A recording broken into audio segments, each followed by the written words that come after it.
Philippe et Colomb s'offrent une visite surprise à Notre-Dame-des-Landes. Rien n'avait été inscrit à l'agenda officiel.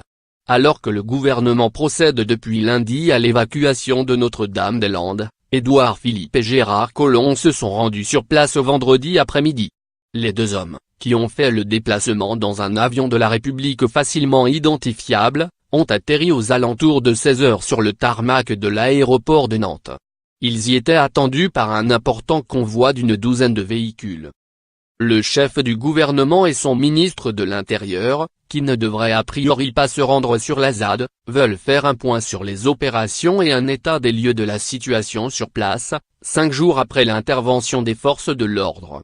Selon les informations de France Bleu, ils pourraient se rendre au chevet des gendarmes blessés, au CHU de Nantes, avant de gagner la base logistique avancée des gendarmes à Vigneux de Bretagne. Malgré les heurts et les débordements constatés en début et en milieu de semaine, une accalmie relative a regagné la zone depuis que la préfète des Pays de la Loire a appelé les occupants, même expulsés, à déclarer leur projet agricole sous 10 jours pour amorcer un processus de régularisation.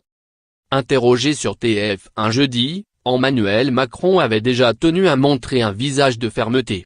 Les gens qui manifestent aujourd'hui, qui sont présents, qui créent du trouble, occupent illégalement des territoires publics ou privés.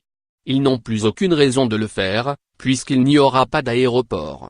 L'opération est arrivée au point où tout ce qui était évacuable a été évacué, avait-il ajouté, assurant qu'il laisserait les projets agricoles légaux se faire.